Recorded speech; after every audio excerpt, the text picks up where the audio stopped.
নমস্কাৰ, মই ৰঞ্জন চৌধুৰী।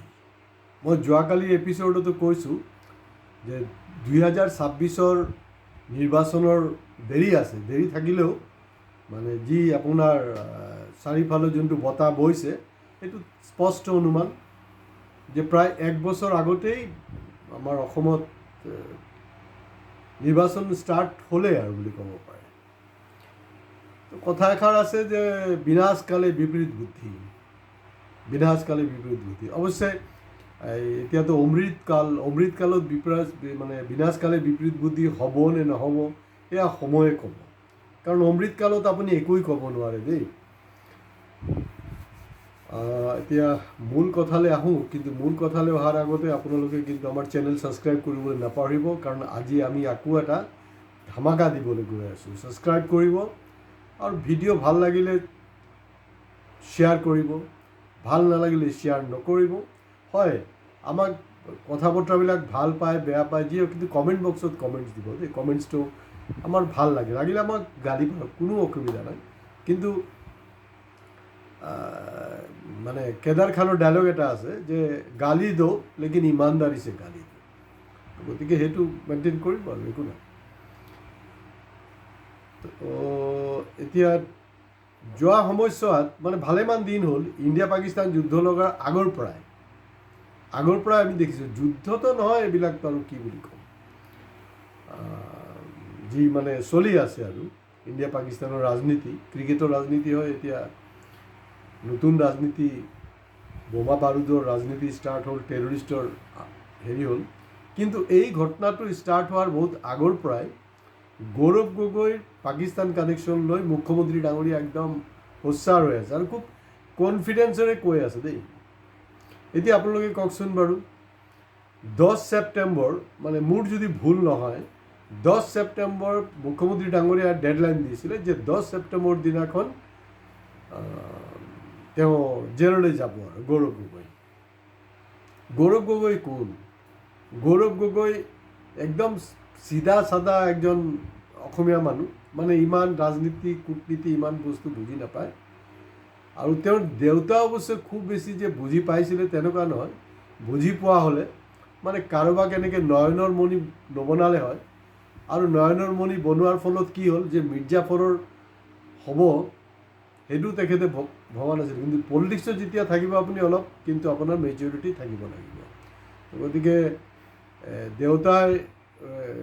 গৌৰৱৰ দেউতাই যোনটো পাপ কৰিলে এইটো এক ধৰণৰ পাপেই আৰু। কাৰণ আপুনি প্ৰয়োজনতকৈ বেছি যদি কাৰোবাক প্ৰশ্ৰয় দিয়ে তেতিয়া কিন্তু সেইটো এটা এক ধৰণৰ পাপেই হয়।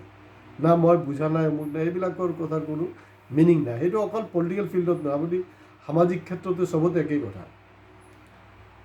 তো গৌৰৱ গগৈৰ পলিটিকেল কেৰিয়াৰ ষ্টাৰ্ট হ'ল কেনেকৈ? চবেই ইটিকিং কৰি আছিলে মতা মাছ মাইকী মাছ, কিন্তু scientifically the ward is correct. তাৰপিছত তেওঁ নগাঁও যদি ইলেকশ্যন নেখেলে তেতিয়াহ'লে তেওঁ জিন্দগীত জিকিব নোৱাৰিব, মুছলমানৰ ভোটত জিকিব লাগিব। কিন্তু আমিতো দেখিছোঁ এবাৰ নহয় 4বাৰকৈ নগাঁও সমষ্টিৰ পৰা ৰাজেন গোহাঁই ডাঙৰীয়া মুছলমানৰ ভোটত জিকিলে বিজেপিৰ হৈ। তো তেখেত নগাঁৱত নহ'ল, তেখেতক চেলেঞ্জ কৰা হৈছিলে যে যোৰহাট যদি দম আছে মানে 56 ইঞ্চিৰ বুকু, অৱশ্যে 56 ইঞ্চিৰ বুকুৰতো গৌৰৱৰ নাই, একমাত্ৰ দিল্লী চৰৰে আছে। যোৰহাটতে কিন্তু যোৰহাটৰ ৰাইজ, যোৰহাটৰ ভোটাৰ একদম পূৰা বঢ়িয়াকৈ এটা কাণতলীয়া চৰ দিলে। গৌৰৱ গগৈ আৰামত ওলাই গ'ল। আৰু কাণতলীয়া চৰ কোনে খালে গম পায়েই আপোনালোকে। আৰু সেইটো সময়ত আমাৰ পীযুষ হাজাৰিকা ডাঙৰীয়া বহুত কিবা কিবি কৈছিলে যে তেওঁ পলিটিকেল হেৰিৰ পৰা আঁতৰি যাব যদি জিকি যায়। কিন্তু এতিয়া তেওঁ মনে মনে আছে। এতিয়া ক'ৰবাত গৈ মাথুৰিত আপোনাৰ ফটো ছেশ্যন কৰে, ক'ৰবাত এই মানে বিষয়াৰ লগত মিটিং কৰি আছে, খুব মানে ধমকাধমকি কৰি আছে, এইবিলাকেই চলে। আচল কথাটো নহয়। আৰু একেই ধৰণৰ কাৰবাৰ কিন্তু আমাৰ মুখ্যমন্ত্ৰী ডাঙৰীয়া ছেইম কাৰবাৰটো কৰিছে। তো ডেডলাইন আছিলে 10 ছেপ্টেম্বৰ। কিন্তু আমাৰ ধাৰণা বা বহুতৰ মাজত এটা বস্তু আলোচনা হৈছে যে গৌৰৱ গগৈ আচলতে 10 ছেপ্টেম্বৰ এৰেষ্ট নহ'ব, গৌৰৱ গগৈকতো এৰেষ্ট কৰিবই। কাৰণ গৌৰৱ গগৈক যদি এৰেষ্ট নকৰে তেতিয়াতো দিগদাৰ আছে। গৌৰৱ গগৈক এৰেষ্ট কৰিবই লাগিব। অৱশ্যে এৰেষ্ট কৰিলে ৰাজনৈতিক কি ধুমুহা সৃষ্টি হ'ব এইটো হয়তো চাগে হিমন্ত বিশ্ব শৰ্মাই নাজানে, সেইটো কাৰণে অলপ টাইম ইফাল সিফাল কৰি আছে। তো তেখেতক ইয়াৰ আগতেও আপোনালোকে গম পায় যে তেওঁক ছত্তীশগড়ক দায়িত্ব দিয়া হৈছিলে জিকোৱাৰ কাৰণে, কিন্তু তেওঁ জিকাবলৈ সক্ষম হোৱা নাই। তাতো গৈ ছত্তীশগড়তো গৈ বাংলাদেশী ভোট বিচাৰি পালে, কোনো কাম আল্টিমেটলি কোনো কাম হোৱা নাই। বলিকা পকৰা কোন হ'ল, তাৰ পৰা ঘূৰি অহাৰ পিছতে আকৌ যেতিয়া আমাৰ এই চাহ বাগানৰ নেতা মন্ত্ৰী আপোনাৰ সঞ্জয় কিষাণ ডাঙৰীয়াৰ চেহেৰাখন দেখিলে, কাৰণ তেওঁতো মানে খুব হাঁহি থাকেতো, তেতিয়া চাগে দেখি মানে খংটো উঠিলে আৰু ছত্তীশগড়ৰ চাহ জনগোষ্ঠীৰ মানুহখিনিৰ কথা মনত পৰিলে যে সেইখিনিত ধোকা দিলে সিও ধোকা দিব, মন্ত্ৰীত্বৰ পৰা আঁতৰাই দিলে আৰু। তো যিনক এতিয়া আৰু যিজন কালিছে তেওঁ চাহ জনগোষ্ঠী, তো তেওঁ খুব বেছি হাঁহি থাকে নেকি মই নাজানো, কিন্তু সঞ্জয় কিষাণ হাঁহি থাকে। গতিকে এই হাঁহিটো হয়তো কাল হ'ব পাৰে। 10 ছেপ্টেম্বৰটো কোনো পধ্যেই এৰেষ্ট নহ'ব, এইটো বস্তু মই একদম আগতীয়াকৈ মানে কনফাৰ্ম কৰি আছোঁ। যদি এৰেষ্ট হ'বলৈ আছে, কাৰণ প্ৰাইম মিনিষ্টাৰ তেওঁৰ ওপৰতে পূৰা খচি আছে দেই, পূৰা মানে একদম পাৰ্লামেণ্ট ইলেকশ্যনৰ পৰাই তেওঁৰ ওপৰত পূৰা খচি আছে। আৰু বিশেষকৈ যি গৌৰৱ গগৈ পাৰ্লামেণ্টত মজিয়াত অমিত শ্বাহ আৰু নৰেন্দ্ৰ মোদীক মানে ইমান বেজ্জত কৰিছিলে, ইমান এক্সপ'জ কৰি দিছিলে, সেই মানুহজনক হৰুৱাৰ কাৰণে যি লাগে চব ধৰণৰ মেটেৰিয়েলছ ওপৰৰ পৰা দিয়া হৈছিল, তৎসত্ত্বেও পৰা নাই। তো গতিকে তেওঁলোকৰ এটা খং আছে। আৰু 17 ছেপ্টেম্বৰ কিন্তু আমাৰ মাননীয় প্ৰধানমন্ত্ৰী মোদী ডাঙৰীয়াৰ জন্মদিন। তো খুব সম্ভৱ যে 10 ছেপ্টেম্বৰ দিনাখনেই কিন্তু গৌৰৱ গগৈক এৰেষ্ট কৰা হ'ব। আৰু এইটো সময়ত আৰু এটা বস্তু মই কৈ থৈছোঁ, এই যে স্লিপাৰ চেল, কাৰণ কংগ্ৰেছত বহু স্লিপাৰ চেল, স্লিপাৰ চেল মানে এইবিলাক বিজেপিৰ স্লিপাৰ চেল দেই। এই গৌৰৱ গগৈ দায়িত্ব লোৱাৰ পিছত চাব যে কিছু মানুহ আঁতৰি যাব। ইয়াত নিৰাশ কংগ্ৰেছীক, প্ৰকৃত কংগ্ৰেছীক নিৰাশ হ'বলৈ নাই। আৰু এইটো সময়ত চাব যে পদত্যাগৰ এটা ঢৌ উঠিব পাৰে, বেছিকৈ হ'ব পাৰে বা কম পাৰে হ'ব।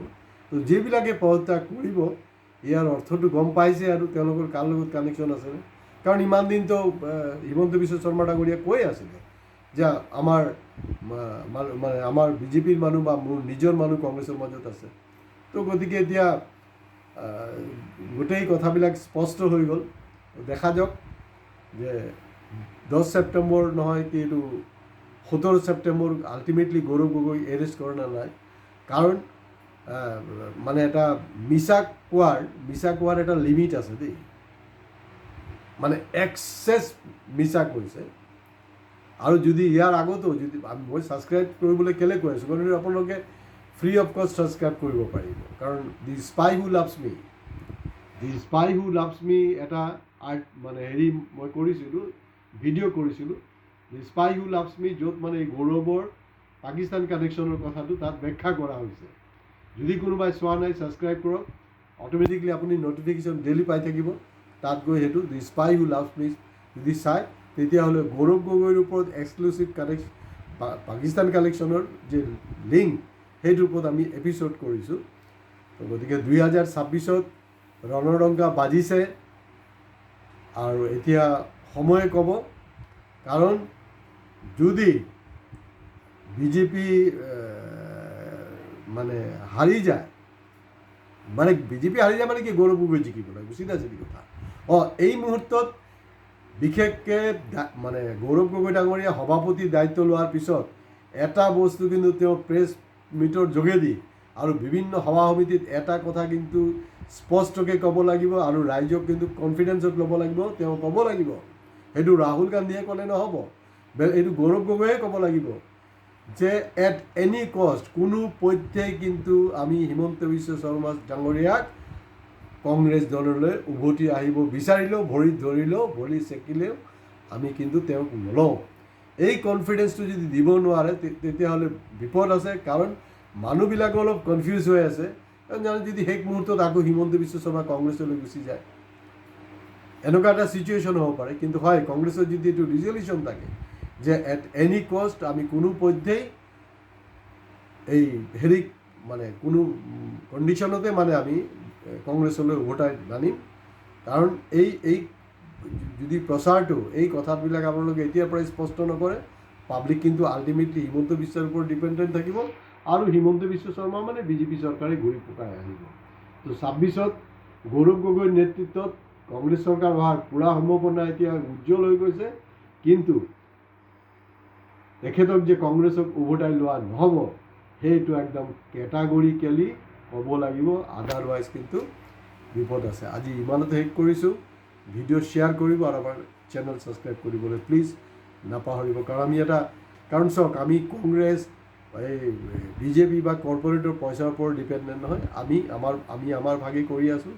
আমি মানে সেইটো কমিউনিষ্ট হওক, কংগ্ৰেছ হওক, বিজেপি হওক, যোনেই হওক, আমি কাকো মানে সোধাই নেৰোঁ। যাৰ যোনটো ভুল আছে আমি ক'লোঁ। তো দেখা যাব এতিয়া প্ৰধানমন্ত্ৰী ডাঙৰীয়াক কি উপহাৰ দিয়ে, কাৰণ ছত্তীশগড়ক তেওঁ জিকাব নোৱাৰিলে দায়িত্ব দিয়াৰ পিছতো। এতিয়া 17 ছেপ্টেম্বৰত আল্টিমেটলি হিমন্ত বিশ্ব শৰ্মা ডাঙৰীয়া জেললৈ পঠিয়াব পাৰে নে নাই, এইটো সময়ে ক'ব। নমস্কাৰ।